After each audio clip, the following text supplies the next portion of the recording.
galera, InsurCast na área, começando aqui mais um episódio. Eu, Rafael Bruno. E Rodrigo Arasaki. E hoje recebendo aqui Rafaela Barreda do Lloyds. Muito obrigado por sua presença. Prazer. Muito obrigada a vocês pelo convite. Realmente eu quero parabenizar vocês porque eu tenho assistido. Começou com umas grandes amigas participando aqui. Eu fui assistir elas fazendo. E achei fantástica essa ideia, né? É uma coisa que já há bastante tempo eu acho que era necessário. É uma forma muito fácil de transmitir o que é seguro, falar um pouquinho sobre esse ramo que é tão pouco conhecido no nosso mercado, né?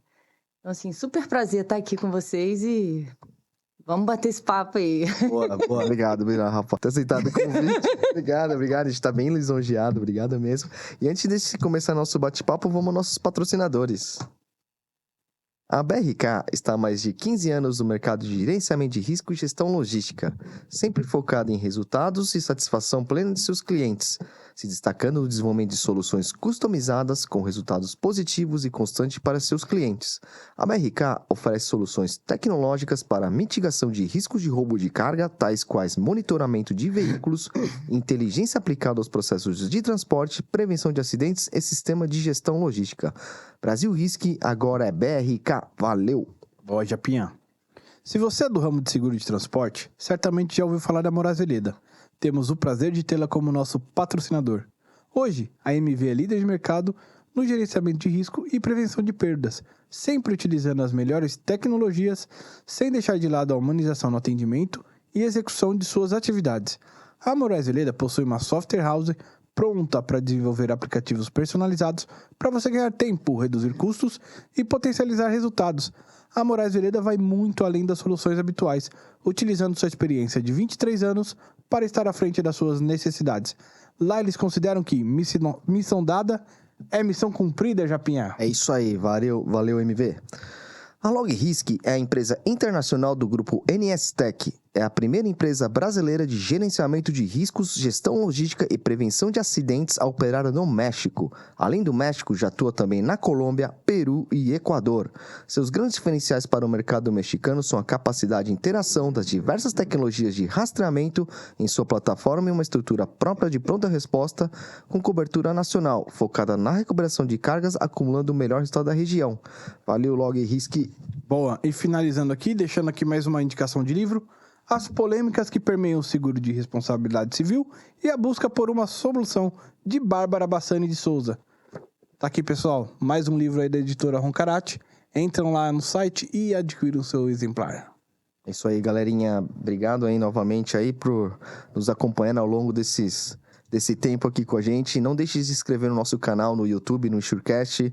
Deixar aquele like, é de graça, não custa nada. É só mover o dedinho lá e clicar no pin ali. E tome ele dedado ali.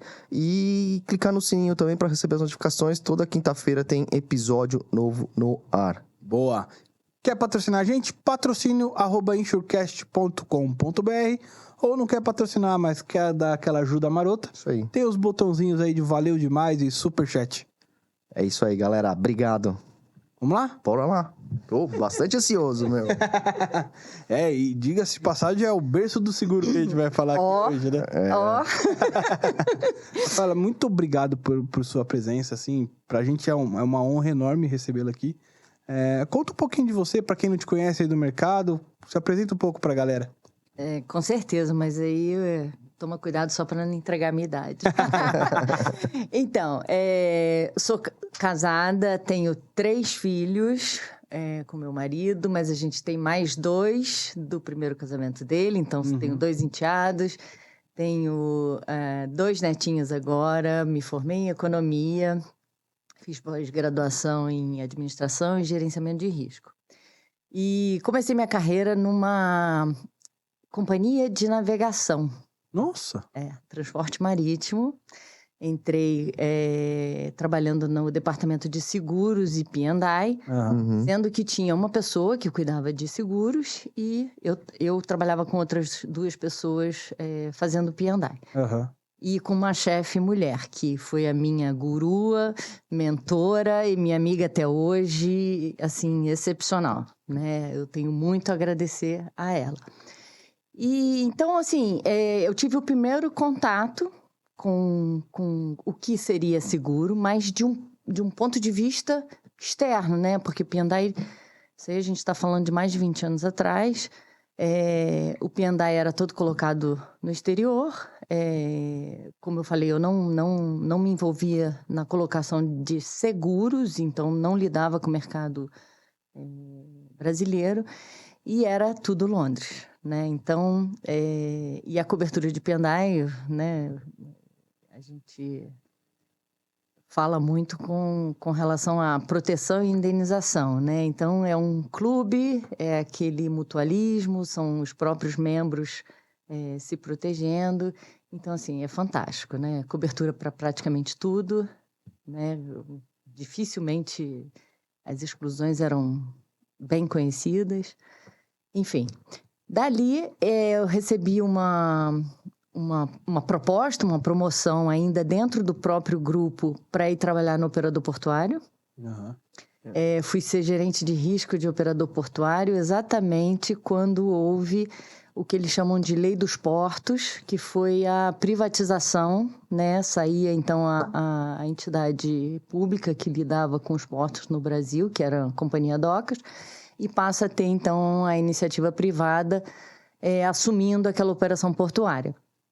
E, de novo, para mim foi um super desafio, porque eram cerca de, 150 homens trabalhando ali no porto. Nossa. E 3 mulheres. Eu, na parte operacional, a secretária do presidente e a telefonista. Acabou. Então, assim, um super desafio. Super então, desafio. imagina. O pessoal ainda, assim, alguns amigos, né? Ah, a Rafaela virou estimadora. Piada. Pois é. Não, como é que é aquele ambiente de porto e tal? Mas, olha, eu posso dizer que foi, assim, óbvio que junto, né, com a iniciativa privada, o que era assustador para quem vinha da iniciativa pública, né? Os próprios estivadores, o que vai ser da nossa vida agora, né? Que tem uma empresa privada tomando conta. Mas, assim, foi super... sempre tive bastante respeito dos colegas e pude me desenvolver e aprender com eles. Então, assim, foi uma fase muito bacana de desenvolvimento profissional. Dali eu fui trabalhar na Varig, na linha aérea. Eu fui ser gerente de risco da aviação, na linha aérea. Nossa. E, de novo, também só colocação internacional, né? O Brasil, naquela época, mercado fechado, a gente negociava, vamos dizer assim, em conjunto com o IRB, né? A gente solicitava ao IRB a nomeação do corretor para que, então, esse corretor pudesse buscar o que fosse melhor no mercado externo e trazer e fazer a tropicalização, né? A entrada via IRB e aí as seguradoras. No operador portuário também teve um processo muito parecido, porque com a lei dos portos, ninguém tinha operador portuário, ninguém tinha apólice de operador portuário. Uhum. Então, de novo, foi buscar no exterior e trazer para cá. Funcionava tipo como um front? O IRB só fazia um front aqui pro Brasil? No caso do operador portuário, eu diria que nos primeiros anos o IRB realmente teve assim uma retenção pequena por não conhecer o tipo de risco, como é que funcionaria a apólice, enfim, essa transferência de know-how que o mercado externo traz. Era muito novo, né? A questão também, a gente muito com a questão tarifária, né? Era como o mercado funcionava naquela época. Vai encaixar onde, vai colocar onde, o que lá fora era um mercado de marina, que tinha a questão do RC portuário, que seria marine, mas tinha o property. Como é que classificava? Então, o IRB teve que abrir junto com a SUSEP, na época, não era a SUSEP, mas era o CNSP, uma categoria nova para poder encaixar esse coisa. Tanto que a gente tinha, em algumas situações, eu tive RD como apólice de RD, riscos diversos, né?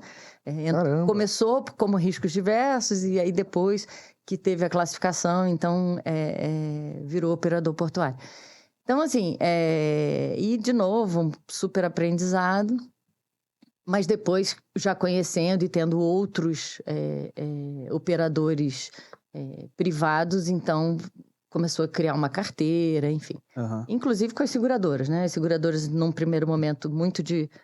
só vou ficar com 1% até eu conhecer o risco. E depois, não, agora eu já posso até fazer o meu contrato de marine tendo operação portuária, né? Então, essa evolução, esse desenvolvimento. No aeronáutico, não. No aeronáutico, a gente realmente... volumes absurdos, né? A apólice da Varig era de RC algo em torno de 1,5 bilhão, com aeronaves caríssimas. E aí a retenção aqui era bem menor, né? Cerca de, no máximo, dependendo do tipo de apólice, ficava só 2%, né? A seguradora, então, menos ainda. Uhum. A gente tinha um descolamento, por exemplo, o mercado brasileiro às vezes queria reter muito o casco, mas não queria reter o RC. Aham. Coisa que não funciona quando você está fazendo um programa, né? O ressegurador internacional está te dando o programa de tudo, para tudo. Uhum. Então, ele não quer essa Seleção de Quebrado, risco. né? como se fosse, né? Mas, então, assim, isso era mais um motivo para negociar, então, enfim. Da Varig eu fui para uma corretora de resseguro e aí eu fiquei responsável por aeronáutico e marine. Aí no marine dentro o operador portuário fazia contrato e fazia facultativo também, né? Fiquei bastante tempo e também fui responsável pela parte de compliance da corretora. E foi aí que veio a abertura do mercado de resseguro, né? A gente trabalhou bastante com relação a como poderia ser, enfim, vários amigos aí do mercado, a gente trabalhou junto. E fui para o Lloyds. E aí estou há 13 anos no Lloyds, atualmente como representante do Lloyds no Brasil. Nossa, então faz tempo que tem já aqui no Brasil? Sim, desde a abertura. O Lloyds foi o primeiro ressegurador estrangeiro a receber a licença. Olha que bacana. Ah, que legal. Não sei se vocês lembram, a lei 126 saiu em 2007 e aí tinha um tempo, né, de adequação e aí começaria a valer as regras a partir de 1º de abril, 16 de abril, agora eu não me lembro a data, mas enfim. Uhum. E o Lloyds ficou registrado no mesmo dia que iniciou Olha que a bacana. operação. A expectativa deve ser bem grande, né? Com essa abertura. Já se falava, haviam rumores, né? Sim, na verdade, na época de corretor, ou seja, já bastante tempo antes, vou falar as datas, já se falava numa possível abertura, né? E vários corretores já estavam trabalhando, corretores e empresas internacionais já trabalhavam com essa possibilidade, tanto que já tinham estabelecido algumas presenças locais, né? Então, assim... sem citar nomes, mas alguns resseguradores já estavam no Brasil com um escritório de representação, já lidando com o mercado, aguardando essa tão falada abertura. Aí teve um atraso e depois só em 2007 foi efetivada, né? Realmente aconteceu. E Rafaela, me explica, conta um pouquinho pra galera o que é esse tal do Lloyds, que, pô, a gente, até quem não é do seguro, provavelmente já ouviu falar do Lloyds nos seriados que a gente vê às vezes de... Ou viajou e se vê alguma coisa. O prédio do Lloyds é bem famoso, bem famoso também. Exatamente. Então, o Lloyds, ele é um mercado, né? Ele não é uma empresa de seguros ou um resseguros. Ele não é uma... Como a gente conhece de outras da indústria. Ele é um mercado, né? Onde ele agrega, então, os sindicatos, e são os sindicatos que fazem a subscrição do risco, né? Então, o Lloyds, ele é composto por alguns algumas peças importantes. Então, assim, eu, por exemplo, trabalho na corporação do Lloyds, né? Que é quem organiza esse guarda-chuva e o funcionamento desse mercado, né? Então, a gente faz toda a parte de gerenciamento e de regulação de como vai estar funcionando. A gente faz avaliação de todos os planos de negócios dos sindicatos, né? O que eles pretendem realizar de operação. A gente monitora, tá?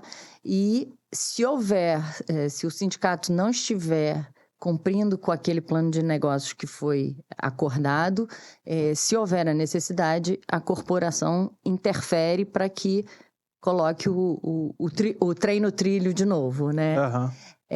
Então, assim, além disso, a gente é responsável por todas as licenças do Lloyds, a administração das licenças, são mais de 200, né? A questão de promoção, Hoje a gente fala muito que o Lloyds ele virou um hub de conhecimento, né? Então, onde a gente agrega bastante profissionais capacitados e especializados para essa indústria, né? Depois a gente tem um elemento ali que são os sindicatos. Os sindicatos, na verdade, a ferramenta, né, onde os membros, que são os provedores de capital, se juntam, formam esse sindicato para subscrever risco, né, e fazer a parte, então, de aceitação. Por trás desses sindicatos, existem os agentes gestores, que são os conhecidos managing agents, que são empresas que são contratadas para administrar esse sindicato, ou seja, esse capital. Mas são contratados por quem? Pelos membros. Tá bom. Pelos membros que estão aportando capital. Uhum. E aí, esse agente gestor, ele fica responsável por fazer a contratação dos subscritores, fazer todo o back-office, fazer recebimento de prêmio, pagamento de sinistro, toda a parte administrativa, né? Os membros, se falar um pouquinho dos membros, a gente tem aí, vocês já viram, né? Uhum. Várias empresas que são da própria indústria, tá? Então, a gente fala, quando você tem um sindicato de capital dedicado, então você tem, por exemplo, uma empresa X, ela é a dona do capital, ela provavelmente vai ser a dona do managing agent também, então você tem aquele sindicato único. E você tem outros sindicatos onde outras empresas, A, B, C e D, resolveram se juntar para fornecer o capital e eles decidem qual vai ser o managing agent que vai administrar aquele sindicato. Entendi.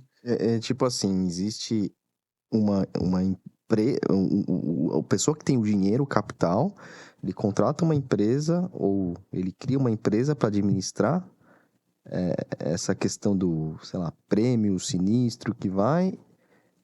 E mais a subscrição. Mais a subscrição, que vai ser o subscritor do risco que ele se aceita ou não vai aceitar. Exatamente. Ele vai colocar capital no sindicato, que... Vai virar um fundo do sindicato. Um fundo. Exatamente, É um fundão, assim. Um fundo... Não, mas eu tô imaginando. Entendi. Não, então, é como se você constituísse É porque eu tenho que tomar cuidado com as palavras para não confundir com outros entes que funcionam dentro do mercado do Lloyds. Mas eles se associam para prover o capital com um determinado objetivo. Esse objetivo, então, é o sindicato, que é o plano de negócio daquele sindicato. Então, assim, eu, Rodrigo e Rafael, vamos nos juntar, vamos fornecer capital para que a gente tenha um sindicato que vai subscrever A, B, ou C ou D. Você escolhe o ramo que você vai querer atuar. Que é atuar. Que é o teu plano de negócio. Perfeito. Né? É o teu plano de negócio. E você precisa de uma empresa para fazer toda a administração disso. Porque você é só o investidor, você é o membro. Agora entendi. Ficou claro. Entendeu? Então, na verdade, o membro é o provedor de capital. Tá bom. É quem está provendo o capital. Então, quando a gente fala de empresas, a empresa A... está provendo capital para ter um sindicato, para operar dentro do sindicato, e ela cria um managing agent, um agente gestor, aí ela também cria, e ela tem uma administração completa daquele ente, sindicato e managing agent. Aham. Mas aquela mesma empresa que entrou no Lloyds para operar via Lloyds, ela pode aportar o capital em outros sindicatos. Entendi. Como se fosse Ele se associa uma bolsa de valores. É onde eu estou Eu vou jogar meu aplicando. dinheiro aqui ou aqui, meu capital aqui. Ali. Exatamente. Caramba, que Então, legal assim, isso. E aí a gente tem algumas características muito específicas do mercado Lloyds. Por exemplo, essa mesma empresa que está funcionando no mercado, né? Tem a sua seguradora ou sua resseguradora no mercado. Aham. Uma vez que ela aporta o capital dentro do Lloyds, esse capital está protegido. Ele é para a operação do sindicato que ela constituiu. Entendi. Uhum. Então, aconteça o que acontecer fora do Lloyds, esse capital, ele Não mexe. não mexe, é inatingível. Legal. Tá? Tanto que a gente teve histórias aí ao longo do tempo de empresas que tiveram problemas financeiros e a sua unidade dentro do Lloyds tinha um valor Uhum. e aí eles podiam vender essa operação para poder arrecadar para entidade que está fora do Lloyds poder continuar operando, enfim. A grosso modo, então, Rafael, é como assim, a seguradora que opera lá dentro é como se fosse outra empresa. Esquece essa empresa que tá fora, é outro negócio lá dentro. É outro negócio. Que Exatamente. mundo legal. E aí esse negócio que tá lá dentro, ele é associado com outros Com vários ali. outros, exatamente. E como é que, assim, beleza, eu sou associado com vários outros aqui. Aí eu lembro quando eu estive lá, aí o corretor senta aqui. Isso é muito legal lá. A negociação ali, ó, na hora, tete a tete, né?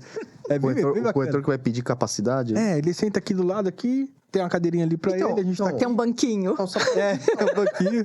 Quando vocês falam disso, desculpa, eu tô falando. Quando vocês falam disso, eu imagino que cada membro lá do Lloyds, lá do sindicato, é tipo, a empresa é uma pessoa? Ou não? Não, então. Ou existem empresas, os managing agents, acho que é isso. É uma empresa grande, às vezes tem 50, 30 funcionários. Então, vai depender da operação de cada um, né? Você pode... É óbvio que você não vai ter uma única pessoa, fica difícil, mas... Vou fazer um exemplo um pouco análogo. Uhum. Você imagina um shopping center, Uhum. tá? Você tem o administrador do shopping center. O administrador do shopping center é a corporação. Tá. Cada lojinha que tem no shopping center seria um sindicato, Uhum. tá? Sendo que o sindicato, ele é um ente onde você fez o aporte de capital. Você tem que contratar o agente gestor para ele te fornecer o pessoal que está trabalhando ali, o subscritor, a pessoa administrativa que vai cuidar de prêmio e tal. Dependendo da operação do sindicato, alguns sindicatos podem utilizar o mesmo agente gestor. Então, você tem um agente gestor para várias lojinhas. Por quê? Porque aquele agente gestor é que vai fornecer o subscritor para a lojinha A, para a lojinha B, para a lojinha C. Entendi. Tá? Em outras operações, o sindicato é tão grande, por exemplo, faz todas as linhas de negócio, tem 50 subscritores, dos 50 subscritores ainda tem o pessoal de sinistro, o pessoal de prêmio, etc, etc. Que esse agente gestor já cuida de um único sindicato. Entendi. Entendeu? E é uma operação também muito bacana, porque assim, eu posso ter um provedor de capital onde ele faz uma divisão de capital assim. Eu vou fazer o sindicato ABC que vai fazer property e eu vou fazer o sindicato ABC que vai fazer só vida. Tá? Então, ele tem o agente gestor é um só, mas a administração é separada. É separada. E lá dentro são separadas, né? A área do property, a área do marine, tem alguma coisa assim, não tem? Sim. Na verdade, teve, né? Tem essa... Eu digo teve porque o underwriting room está fechado para reforma. A gente vai chegar lá. Quando você me perguntar de inovação, a gente vai chegar lá. Ele está fechado para reforma, mas era assim. O primeiro andar, que foi o andar tradicional, que foi quando o Lloyds começou com o marítimo, que inclui casco, transporte e vários outros ramos que surgiram do marítimo, né? E aí, conforme os ramos foram crescendo, houve a necessidade, então, de ir separando e criando outros andares, né? E separando, então, essas áreas, vamos dizer assim. E nessa dinâmica do Lloyds, assim, aí o pessoal chega ali, pô, tem essa polícia aqui de Marine, vou percorrer aqui essa galera de Marine e tal.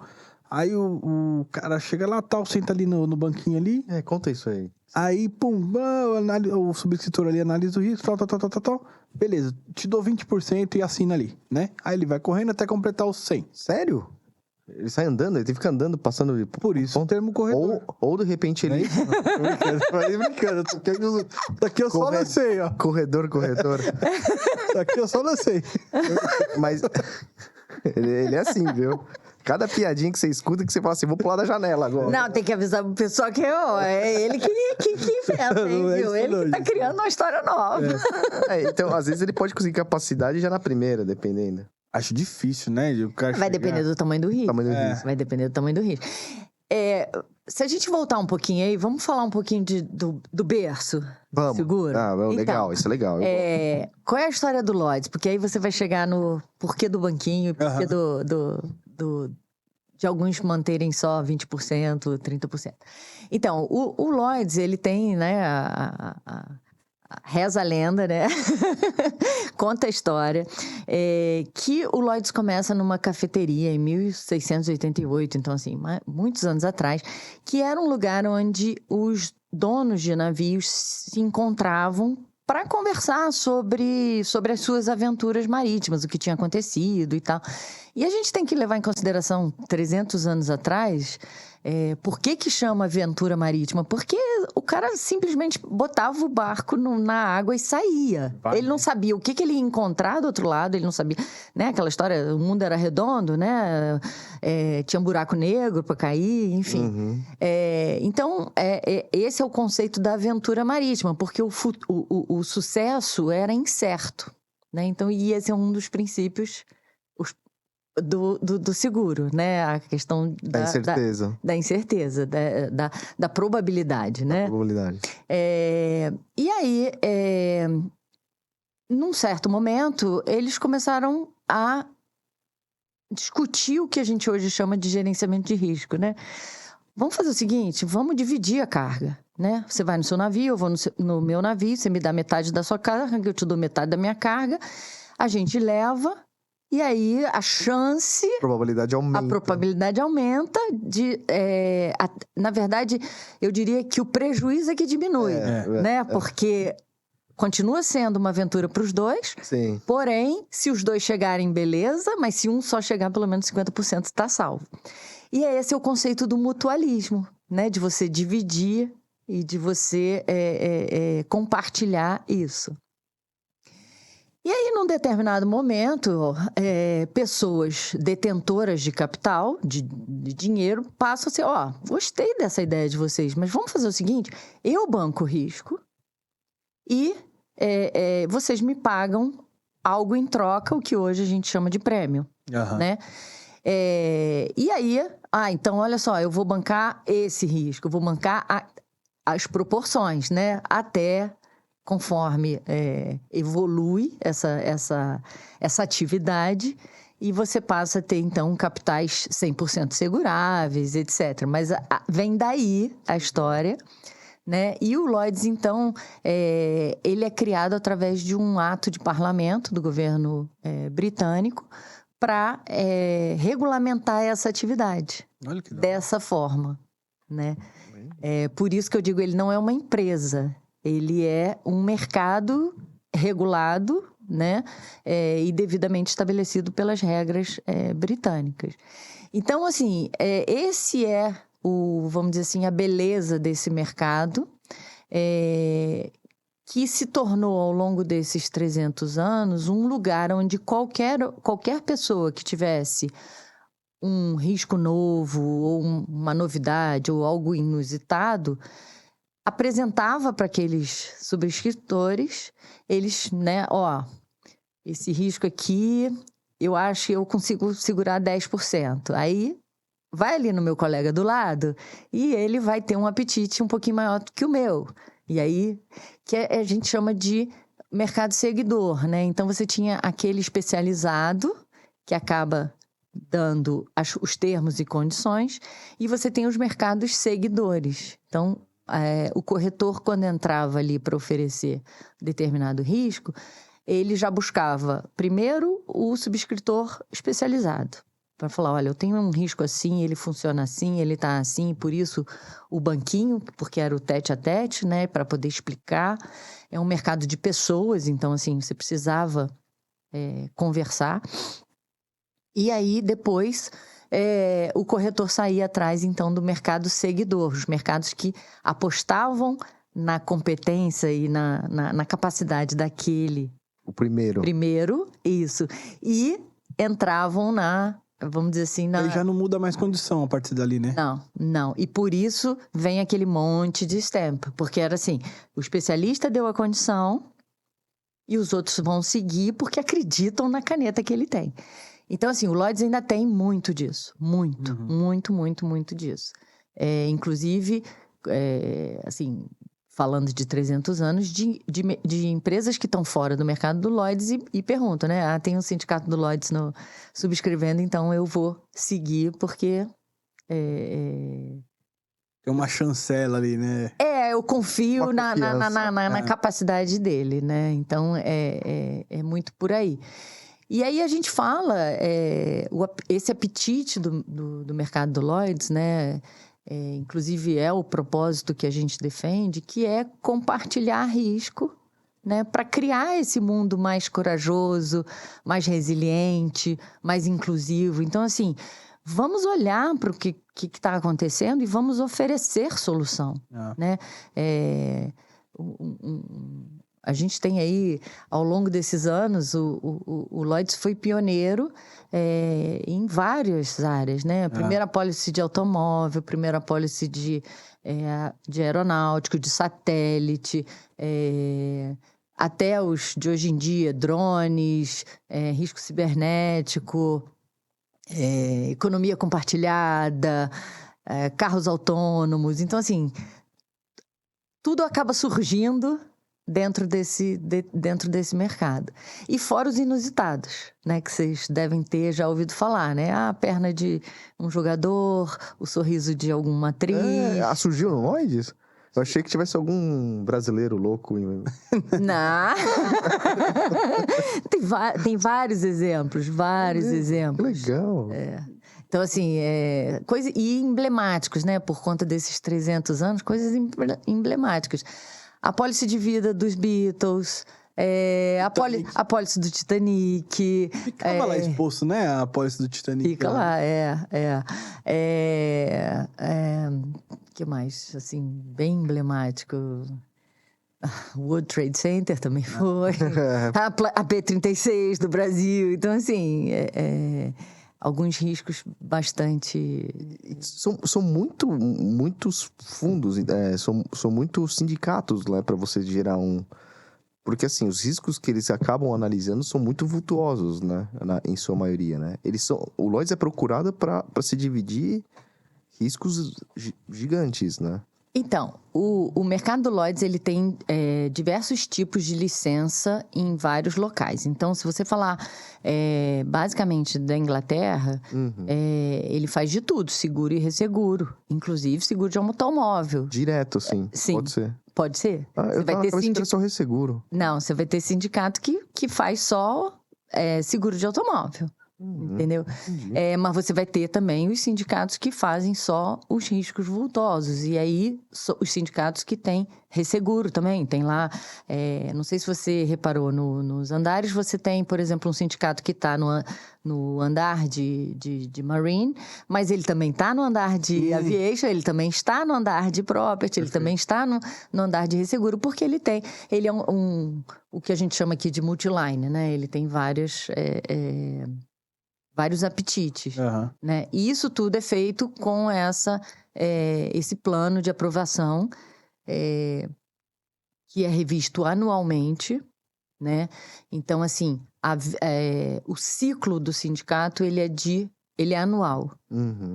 A cada ano, ele apresenta um novo plano e ele renova esse ciclo. Ele pode perder por decisão do Lloyd. Não está adequado à nossa... Ele, na verdade, assim, ele pode perder se ele não cumpriu com os ajustes que a gente, ao longo do período, se tiver que fazer, faz. Legal. Né? Mas, assim, a regra é... O provedor de capital, ele fica obrigado pelo aquele ano de subscrição. Não significa que, acabou o ano, ele vai embora. Não. Aí ele tem que fazer o phase-out daquele ano que ele fez a subscrição. Perfeito. Mas ele pode decidir não aportar capital para o ano seguinte. Tá bom. Entendeu? Mas ele vai cumprir com aquele que ele se responsabilizou. Então, a gente tem o que é chamado de cadeia de segurança, que é o que garante essa solidez financeira ao longo de todos esses anos, né? E que garante o pagamento das apólices que tenham sinistros cobertos, né? E aí a gente tem uma camada mútua, né? Porque essa cadeia de segurança, ela funciona de que forma? Ela tem uma primeira faixa, que são os ativos do sindicato. Ou seja, é o valor que é exigido pelo regulador britânico para que você tenha uma companhia de seguros na Inglaterra, mais um plus. Tem um valor mínimo, se não é qualquer um, tem que ter um valor mínimo para... Então, é o valor exigido pelo regulador britânico e um a mais para estar dentro do Lloyd's. Entendi. Depois a gente tem uma segunda, e isso fica com o sindicato, e é o que o sindicato administra para pagar sinistro, ou seja, recebe prêmios, faz as reservas e paga sinistro. Depois tem uma segunda faixa, que é uma segunda faixa de garantia, que a gente chama de fundos, a gente chama de Funds at Lloyd's dos membros. Então, o membro aporta um a mais, como se fosse um pedágio, para garantir a operação do sindicato que ele criou. É a segunda faixa. E a gente tem a terceira faixa, que é o que a gente chama de ativo central, que é o mútuo, ou seja, todos contribuem, e ele pode ser usado, caso essas duas faixas não sejam suficientes, usado por qualquer sindicato em operação. Então, assim, é um nível de segurança bastante robusto, né? A gente tem aí os melhores ratings recebidos e o mercado que faz essa classificação, ele entende essa garantia, né, e esse funcionamento como mercado. E por isso todos os sindicatos recebem a mesma classificação de rating. E aí, se ele... Que é diferente da companhia fora do Lloyd's, tá? É muito legal isso, né? São rates diferentes. Não necessariamente o rate que a companhia tem é o rate que vai ter. Não, é o rating do Lloyd's, do mercado, por conta dessa operação lá dentro. Todo mundo tem o mesmo rate. Todo mundo tem o mesmo rate. E na hora do sinistro, que nem você falou que tem esse escalonamento, assim, a depender do problema. Mas vamos supor que eu dei ali os 20%. Aí os 20% eu pago com o meu fundo, dentro do Lloyd's. Isso. Não, você paga com os ativos do sindicato, a primeira faixa primeiro. Isso, é isso aí. Primeira faixa. Aí, por alguma razão, foi catastrófico, foi um sinistro inesperado, que não estava dentro do plano de negócio, você ainda tem um segundo layer. Beleza. Que é seu. Que é aquele de proteção que eu coloquei ali. Exatamente. E aí Se ainda assim foi um evento mega ultra catastrófico, teria o terceiro... a terceira faixa para... Compartilhado, que todo mundo botou um pouquinho. Exatamente. Ô, Rafaela, da mesma forma que o sindicato, eles podem, independentemente, colocar o seu percentual conforme ele, ou o guideline dele, ou conforme ele quiser, se é 10, 20, 30, ele também pode pensar por si só, cada sindicato, na hora de sair de um risco, de cancelar, por exemplo? É no plano de negócios que ele apresenta ao final do ano. Então, ele pode chegar e falar, olha, eu fiz a minha avaliação, não estou mais interessado em subscrever, sei lá, transporte, e pro ano que vem eu vou fazer um plano de negócio sem transporte. Então, não necessariamente... de um risco vigente, assim. Não. Lembra que eu falei que Cumpriu. Ele é ano de subscrição. Aham. Então, ele não... Ele não pode sair. Ele não pode sair... Justo. Aí é que tá. Ele pode, se ele tiver um bom motivo que ele queira rever o plano que ele já tinha aprovado, ele vem conversar com a corporação. Tá bom. Né? Ele diz assim, olha, eu fiz esse plano, eu tô revendo, não tô achando que eu tô tendo o resultado que eu esperava, então eu vou, sei lá, a partir de agosto, eu vou reduzir, vamos refazer o plano aqui, eu vou fechar essa linha. Ao invés de fechar com 100, eu vou fechar com 50, porque não quero mais subscrever. Ele pode. Ele pode revisar isso, né? E a corporação vai dizer se está de acordo ou se não está de acordo. Então, e quem participa desse risco, há uma votação para isso? Da mesma forma que eles... Pelo que eu tô sentindo, é muito mutualismo, né? Um vai ajudando o outro. Então, assim, a gente vai... a corporação do Lloyds, ela é gerenciada... por um board dos principais provedores de capital ali do Lloyds. Então, assim, você está colocando uma condição até um pouco hipotética, né? Totalmente. Mas o fato é que qual é o prejuízo para o mercado de uma forma geral? Entendi. Entendeu? Por exemplo, vou dar um exemplo esdrúxulo. Vamos dizer que todos os sindicatos... do dia 2, resolvem que ninguém mais vai subscrever, sei lá, aeronáutico. Tirou o propósito do mercado. O mercado está ali para subscrever risco. Perfeito. Sim, entendeu? sim, Então, assim, não vai dar para tirar sim. uma hora para outra. Entendeu? Mas, é o que eu estou te falando, vai depender da situação. Da situação. Vou dar um exemplo para vocês. A gente teve Covid, que ninguém esperava, o mundo inteiro, né? Nenhum segurador, ressegurador estava preparado, mas veio. E o trabalho que a gente fez internamente, que o Lloyds fez, foi: vamos buscar uma solução para lidar com essa situação, né?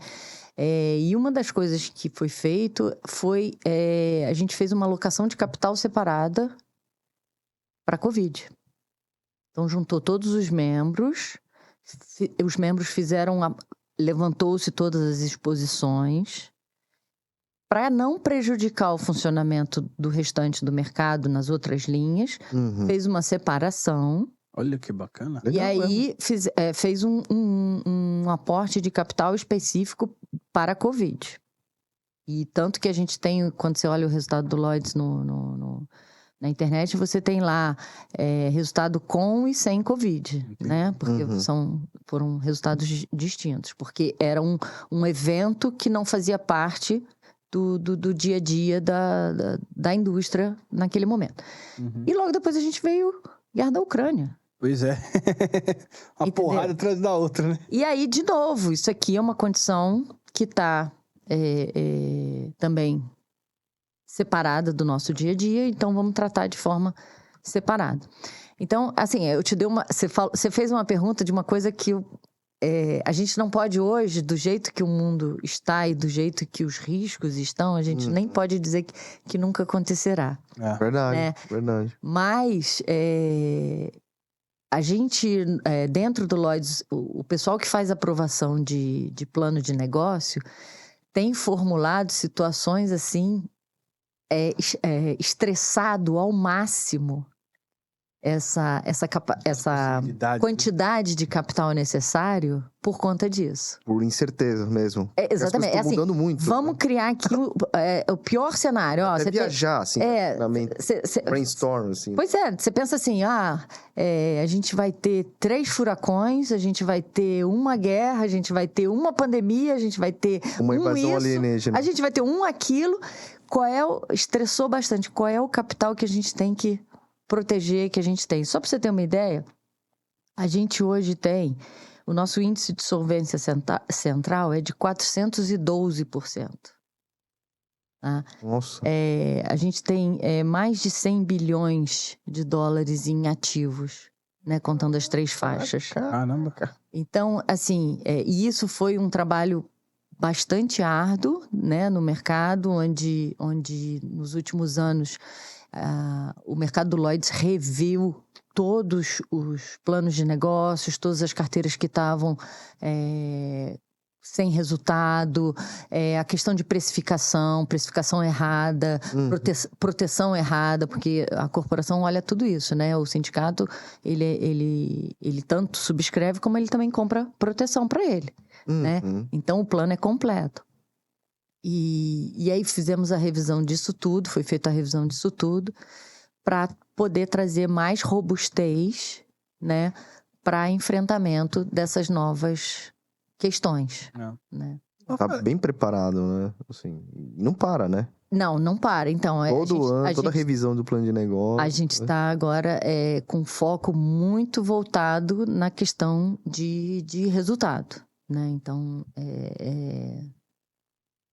muito preocupado com isso. E as cadeiras no Lloyds são limitadas? Ou seja, para um novo entrar, alguém tem que sair ou não necessariamente? Não. Ela pode se expandir ao infinito, assim. Se todo mundo quiser, a gente aportando, quanto mais, melhor e melhor. A colaboração é melhor, né? A gente, na verdade, esse ano, o Lloyds reviu a forma de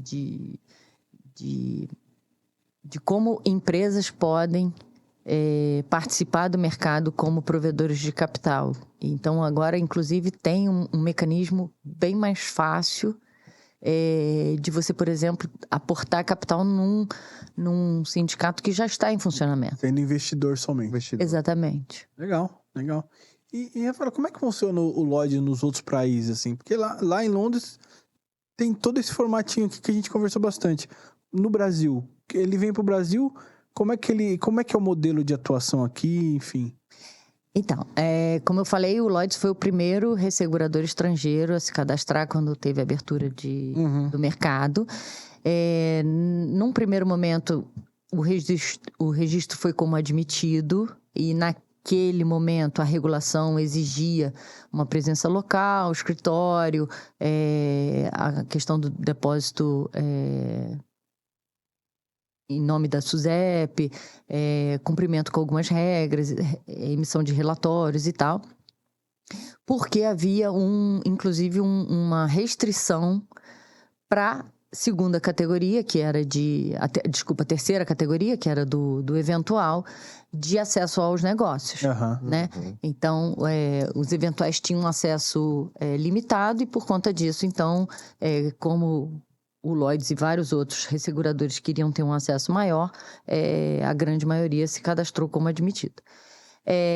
O que impedia esse acesso foi um decreto-lei, então esse decreto foi alterado, foi parte das discussões com o SUSEP, com o Ministério da Fazenda, de maior liberalização para o mercado de resseguro, né, a partir do amadurecimento dessas tratativas, né, de como o mercado estava operando. E aí, hoje é praticamente igual admitido e eventual, tá? Os dois subscrevem, admitido e eventual, subscrevem do seu país de origem, né? Então, a operação que a gente tem no Brasil, a gente tem um escritório de representação que cuida dessa parte de regulatória, né? De interface com o regulador. A gente também faz a interface com os clientes, ou seja, seguradoras, corretores e segurados, né? Que queiram entender, conhecer como é que o Lloyds funciona e tal. E, ao mesmo tempo, esse mesmo serviço de volta para Londres. Então, assim, para manter os sindicatos informados do quais são as oportunidades, quais são as mudanças regulatórias, quais são os novos players que estão entrando no mercado, quem está fazendo o quê, né? Para saber esse ambiente, né? Então, a gente tem esse papel. A gente da corporação, a gente costuma dizer que a gente provém esses serviços, né? De supervisionar o mercado, de montar a estrutura e tal. A gente promove, né? Então, a gente promove o mercado, como é que ele funciona, o que precisar, a questão dos eventos, a parte toda educacional, que, né, o Lloyds tem um papel bastante importante também educacional, de transferência de conhecimento e a questão de proteção, que aí é a questão regulatória, né? De como é que o mercado está funcionando, o que está acontecendo, se isso é bom para os sindicatos, o que o mercado brasileiro está precisando, de repente a gente pode, como Lloyds, oferecer, enfim, essa troca de informações. O Lloyds aqui não provém, então, capacidades de resseguro. Não, ele provém através de Londres. Eu não tenho não tem ninguém no Brasil para fazer subscrição no Brasil. A gente até tem a presença de sindicatos no Brasil, de que tem representantes também para fazer esse negócio, para poder estar mais próximo do risco do cliente, poder entender melhor, mas poder referenciar subscrição em Londres. Para Londres, exatamente. Está lá no Rio, essa parte também de... Então, a gente tem 2 lá no Rio e um que está aqui em São Paulo. Entendi. Aí ele vem, faz a primeira recepção, a primeira análise e submete a Londres para ver aí quanto vai ficar no risco, se vai integralizar ou não, aquela coisa toda. Na verdade, olha, tem aqui uma oportunidade, dá pra gente fazer dessa forma, porque aí ele já conhece como o sindicato opera, já conhece o apetite do sindicato e ele pode já dizer aqui na ponta, olha, isso aí me interessa, isso aí eu gostaria de ver, fala com seu corretor e me apresenta. Entendi. Porque isso me interessa. E conhece o local de origem do negócio. Né? Exatamente. Às vezes Londres não consegue ter uma ideia do risco do Brasil. Em geral, não precisa um corretor ir lá em Londres para tentar o risco. Ele pode ir Mas você ouve muita história, né? Não, então, vamos por partes. Tem uma característica do mercado do Lloyds que são os corretores ingleses, né? Que é o corretor que conhece e já sabe acessar o mercado do Lloyds e, portanto, alguns corretores no Brasil utilizam desses corretores para poder fazer esse acesso, né?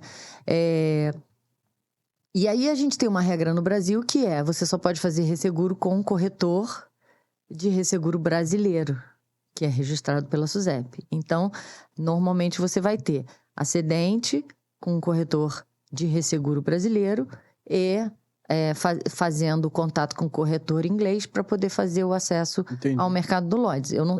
O mercado do Lloyds, ele tem corretores cadastrados, ele não opera diretamente com aquele corretor que não está cadastrado para operar dentro do mercado do Lloyds. E como você perguntou da operação, a gente, Brasil e praticamente a América Latina inteira, a licença do Lloyds é resseguro. Outros países, Estados Unidos, você tem seguro e resseguro. Europa, você tem seguro e resseguro. Oceania, outros países também. Em alguns países tem seguro, só resseguro, seguro e resseguro. Então, assim, depende do que aquele país permite, né?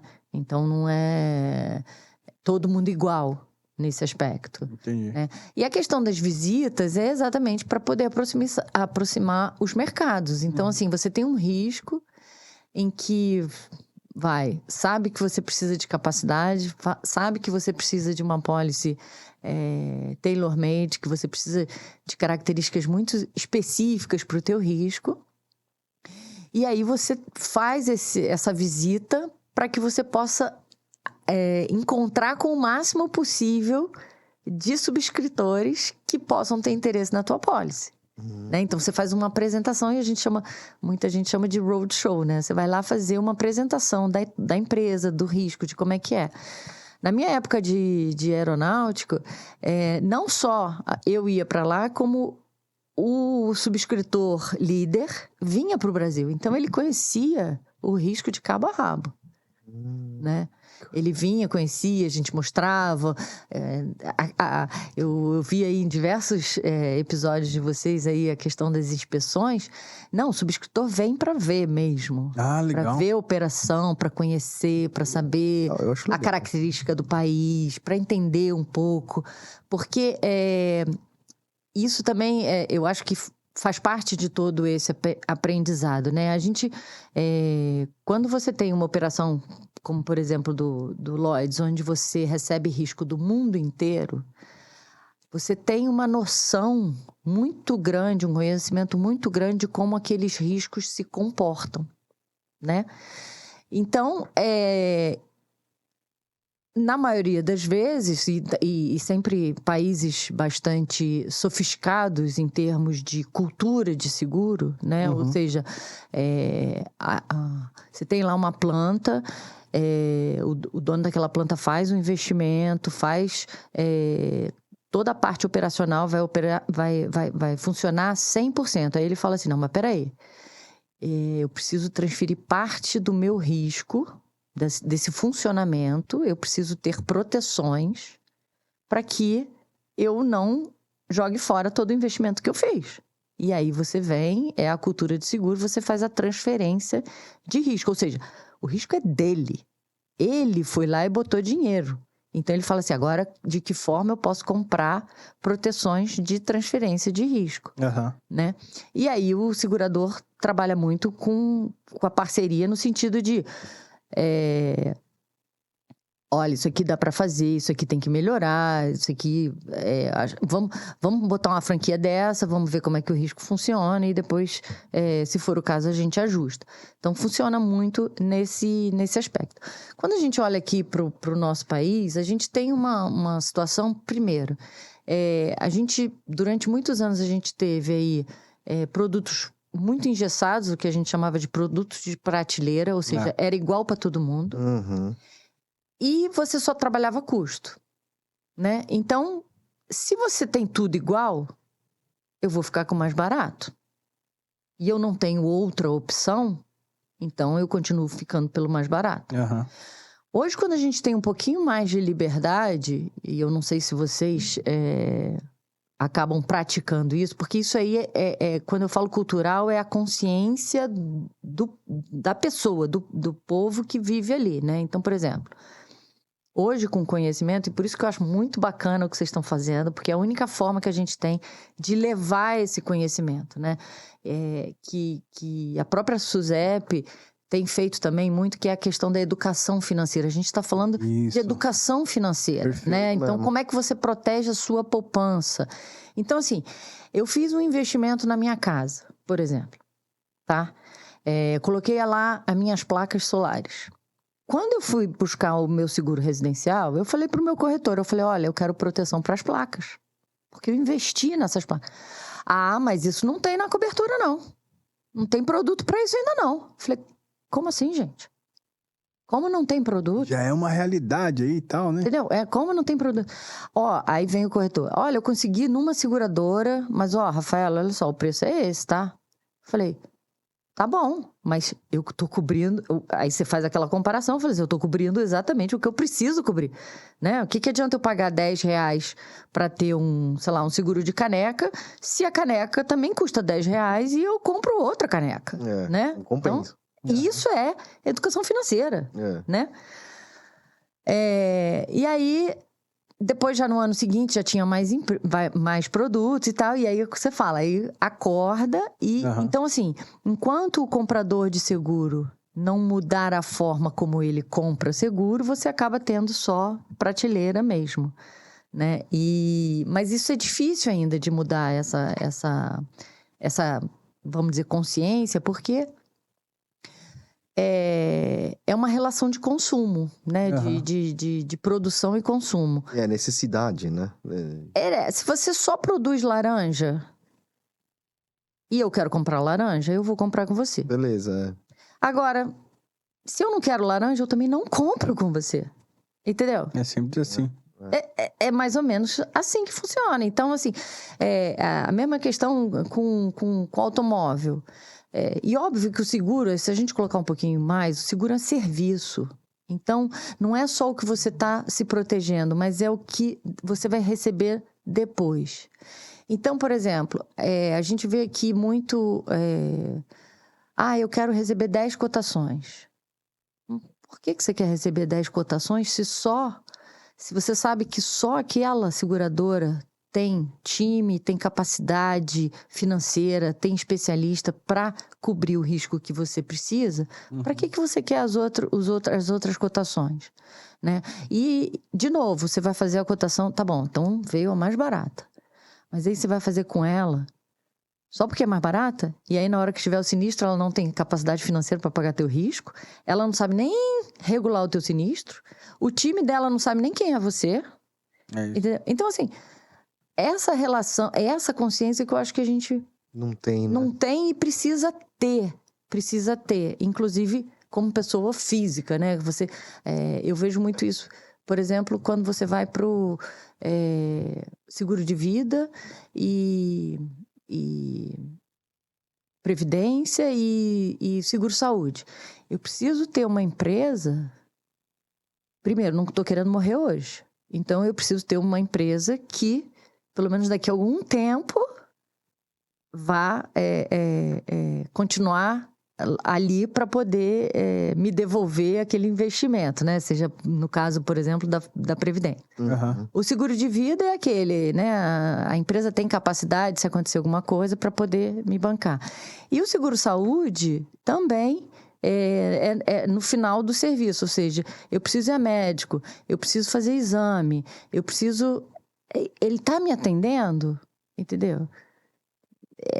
Eu sei que a parte financeira pesa, principalmente, né, Sim. 80% da população.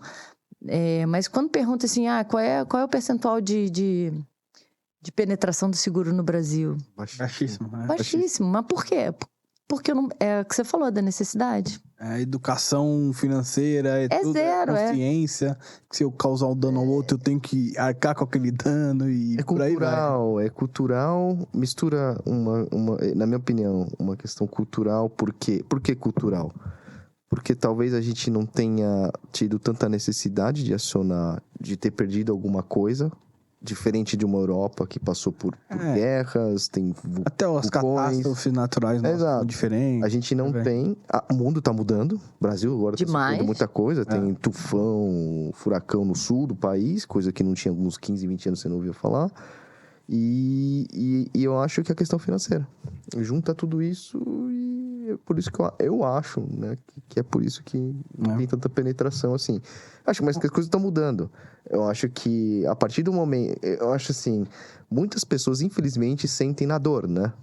No momento de realmente uma necessidade e depois acaba sabendo que poderia ter um seguro para aquilo e não contratou porque talvez ou não conhecia ou porque achava que era um gasto a mais que... Um gasto, Rafael, me tira uma dúvida.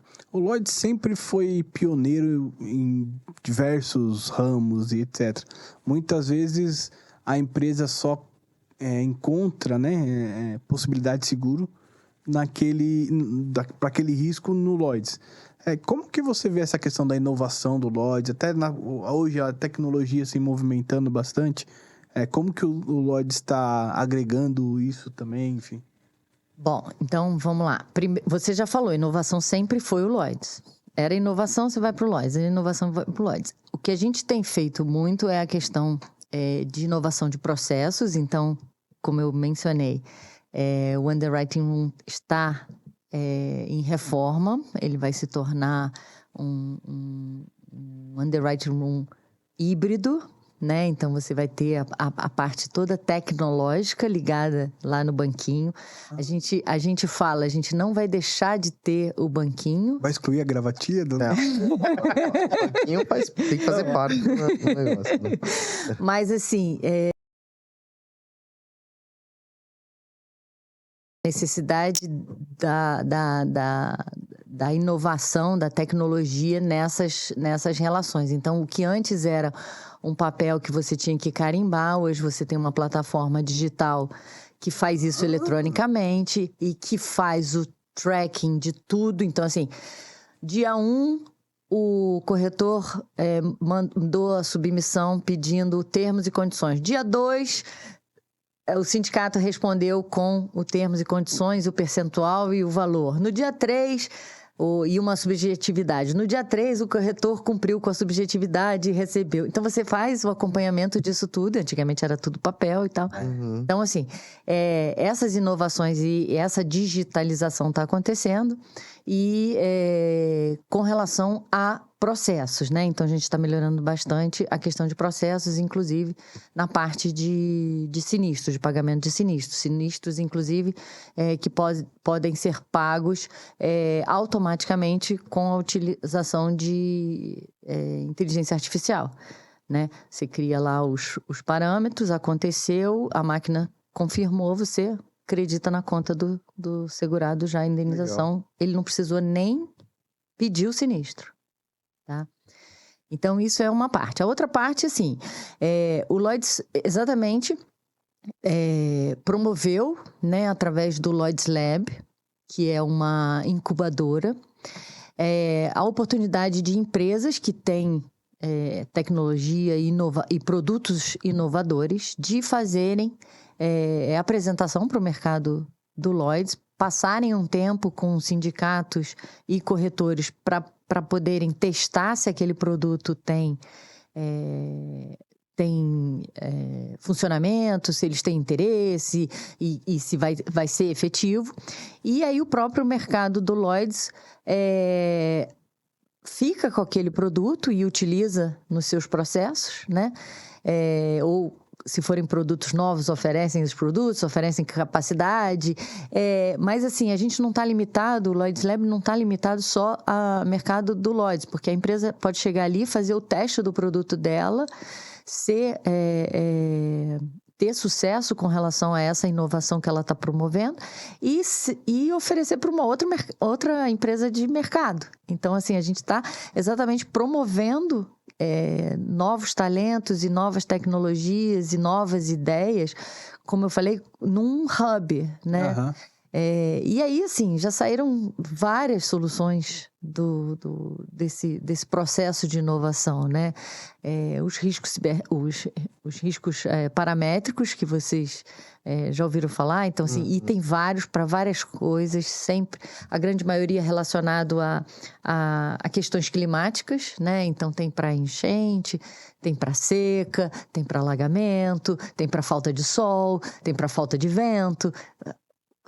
Uma série de produtos e ferramentas para você melhorar a subscrição.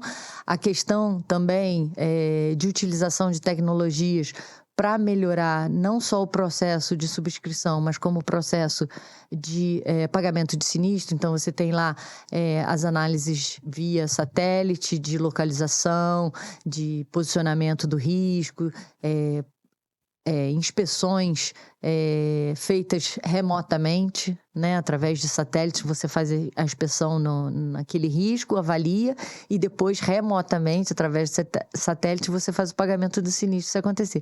Aquele sinistro Ian que teve nos Estados Unidos, grande parte dele foi pago através dessa nova tecnologia, porque ele tinha mapeado já o local de risco. Tem as fotos do satélite do antes, do depois, você já viu que foi perda total, indeniza. Legal. Não tem... acabou. Não tem o que... Não discutir, né? A gente fala, inclusive... Que legal. É o sinistro que vai ser pago antes mesmo do segurado saber que foi atingido. Porque, por exemplo, incêndio na Califórnia. Sim. E o dono da casa tá passeando em outro lugar. Sim. E aí ele recebeu lá a indenização. Caiu. Aí o cara vai falar assim, puta, minha casa pegou fogo. Ih, quanto dinheiro é esse? Deve ser minha casa lá. Vendi minha casa e nem sabia, né? Então, assim, esse processo está muito adiantado, né? Caramba. E eu acho que, assim, agora é non-stop, né? Porque Sim. cada vez mais as coisas vão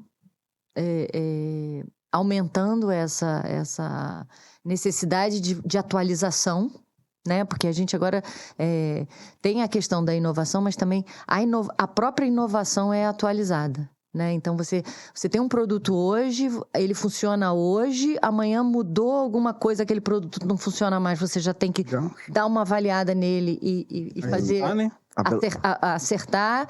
Então, assim, essa questão de inovação, ela agora eu acho que vai ser uma coisa bem constante, no sentido de sempre estar aprimorando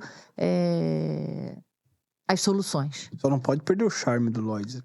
Não, isso aí tem que ficar... Não, então, isso mais de 300 anos, tem que continuar. isso é uma coisa que é bom, mas é ruim, né? Porque, assim... Não pode te prender, né?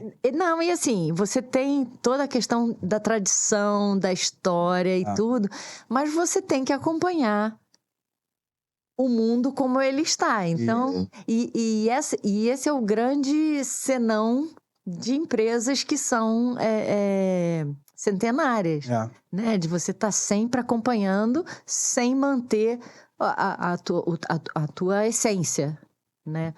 Que é exatamente de poder ser um mercado para oferecer soluções, para poder estar aí ajudando a esse globo a funcionar. Deve ser um consenso, né, disso, assim, vamos evoluir, mas vamos manter a nossa essência, né? A essência que eu digo é nessa coisa do mutualismo, né, de como é que a gente protege essa formação, essa formatação. De séculos. Né? E em alguns momentos é bastante desafiador, né? Sim. Que não são todas as regiões que entendem esse funcionamento. Uhum. Então, em alguns países é bastante desafiador. E Rafaela, para a gente encaminhar aqui para o encerramento, um dos propósitos, né, do InsureCast e tal, é essa questão de tentar levar de alguma forma aí conhecimento e deixar público, né, tá ali. E você comentou que uma das missões do Lloyds é essa, né, de treinar, enfim, preparar, ajudar o mercado. Como é que hoje funcionam os programas de treinamento do Lloyds? Como é que a seguradora busca vocês? Como funciona essa... Então, como hub, a gente disponibiliza uma série de informações. São informações públicas. Estão no site do Lloyds, tem uma parte lá de resource. Eu posso entrar lá e... Pode entrar lá. Está aberto. Você vai ter ali... eu diria praticamente tudo que é produzido dentro do Lloyds. E o Lloyds faz uma série de avaliações e de estudos, inclusive com empresas parceiras, sejam corretores, sejam universidades, instituições educacionais. E aí publica o relatório e está ali disponível. Então, a gente, há um tempo atrás, a gente fez muita coisa sobre riscos emergentes.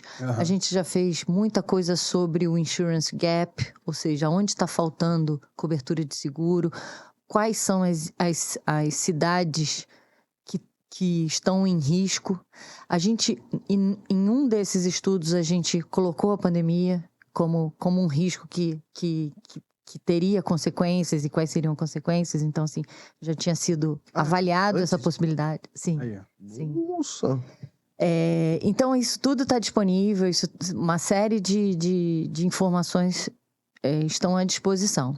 Além disso, o próprio Lloyds, né, a própria corporação, em conjunto com o mercado, promove uma série de eventos, de palestras, de treinamento.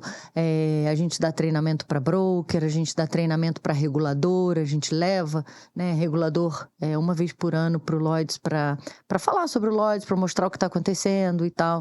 E aí também faz isso, não só em Londres, mas faz isso nas regiões em que o Lloyds está operando. Então, tem eventos nos Estados Unidos, eventos aqui no Brasil, na América Latina, na Europa, enfim, onde tiver necessidade de estar falando sobre algum assunto, o Lloyds vai estar promovendo isso, né?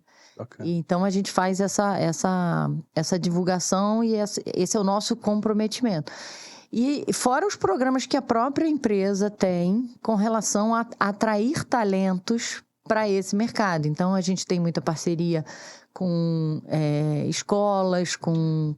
Muito bom isso. Até mesmo com organizações, por exemplo, na África, né? Para trazer pessoas que não têm conhecimento e dar um pouquinho de conhecimento do que é educação financeira, como é que faz transferência de risco, como é que é o Lloyds, como é que ele pode tentar uma carreira na indústria de seguros, né? Uhum. Se você pergunta assim, o que você faz no Brasil? Olha, no Brasil eu trabalho muito com a escola, né, de negócios, para exatamente promover, contar um pouquinho como é que é esse mercado. Uhum. E a gente também trouxe para o Brasil, se vocês me derem a oportunidade de fazer o comercial,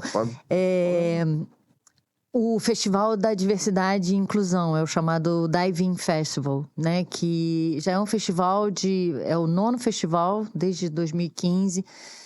Começou dentro do Lloyds essa coisa de ampliar e trazer novos talentos e melhorar a diversidade e a inclusão, e aí com todas as questões relacionadas à inclusão de gênero, inclusão de cultura, inclusão de religião, inclusão de... enfim, de tudo. E aí, em 2017, a gente... junto com outros que são patrocinadores globais também, vamos fazer isso no Brasil e tal. Então, esse festival agora no Brasil já desde 2017, esse ano acontecerá de 26 a 28 de setembro. São várias empresas brasileiras, né, participando e apoiando aqui, além das empresas que apoiam globalmente.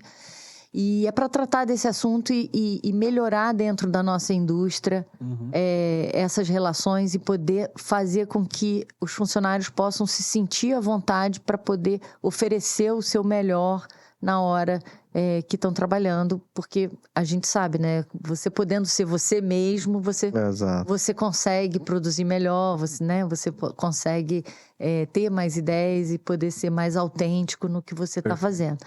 Então, assim, vai ser uma super oportunidade. A gente está com 11 eventos programados para o Brasil, mas você acessa a plataforma do Dive-In Festival e você tem acesso a todos os eventos que estão acontecendo no mundo. Você pode se registrar e pode participar. Legal. Qualquer um pode participar, então? Qualquer um pode participar. E esses eventos no Brasil vão ser presenciais? Então, online? Alguns vão ser presenciais, mas vão ser híbridos, e outros vão ser virtuais. Então, assim, ainda assim, se você está lá no Rio de Janeiro e o evento está acontecendo em São Paulo, você pode entrar virtualmente. Se você estiver aqui em São Paulo e quiser aparecer para conhecer do que está falando, se inscreve lá no site.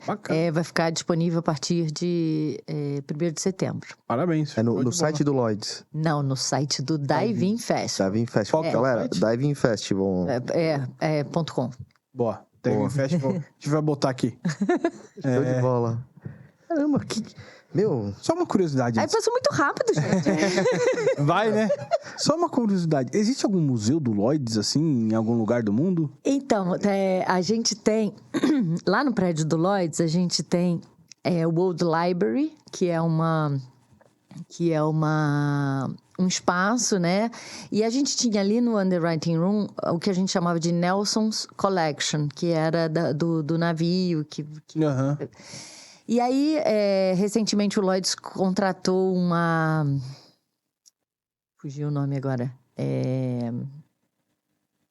Empresa? Não, é uma pessoa que cuida desses artigos de... Um historiador, só que pra isso aí eu sei E aí ela tá catalogando tudo pra gente depois colocar isso vai ser muito em bacana. exposição. Não vai ser um museu do Lloyds, mas essas peças vão ficar em exposição. E só para exemplificar o que a Rafaela falou da parceria com a ANS, o curso que eu fiz da ANS, que é em parceria com uma escola lá de Londres, o último dia era uma visita ao Lloyds e conhecia tudo. Fazia uma palestra do próprio Você foi? Lloyds. Eu fiz. Ah, legal. Muito legal, muito legal. Por isso que Esse ano tem de novo. Que legal. Ai, velho, vale a pena fazer esse curso. Vou fazer isso aí. sim. Que bom, que ótimo. Rafaela, É uma muito parceria obrigado. com o CII da escola CII, e eles isso aí. vão ao Lloyds também. Legal, que legal. Bacana. Muito bom. Meu, adorei, meu. Eu também. Muito obrigado. viu, Nada, Rafaela? obrigada eu. Como eu Se falei, deslocar do Rio pra cá. vocês precisarem para a gente poder divulgar esse mercado, para poder promover e atrair talentos e poder explicar como funciona, contem comigo. Valeu. Show de bola. Obrigado, Rafaela. Gente, achei fenomenal. Galera, muito obrigado aí por vocês terem estão acompanhando o nosso canal. Não deixe de se inscrever no nosso canal no YouTube do Insurecast. Esse vídeo, como outros que estão vindo, você vai encontrar lá uma super aula, super história, tudo. Cara, isso é seguro. Isso é uma cultura, assim, que a gente tem que disseminar. É um Quem negócio... gosta de história e gosta de seguro não pode não conhecer o Lloyds, né? Exato. É tão antigo esse negócio que, vale a pena pesquisar, vale a pena ir mais a fundo. Vai entender, quem sabe por causa disso não acaba atraindo talentos também em relação, né, ao nosso mercado. Tudo isso pra pedir um like. Isso aí. Deixa o like aí, galera. Clica, é de graça, não custa nada. Deixa o like, se inscreve no canal, aciona o sininho. Boa. Galera, sempre lembrando, o Insurecast é um projeto pessoal meu e do Rodrigo. Nada que falamos aqui tem a ver com as empresas que a gente trabalha ou que eventualmente trabalhamos. Rafaela, mais uma vez, muito obrigado. Fiquei muito honrado com a sua Obrigada a participação. vocês, gente. Tá bom? Valeu. É isso. Pessoal, Obrigado, gente. até a próxima. Beijo, abraço. Valeu.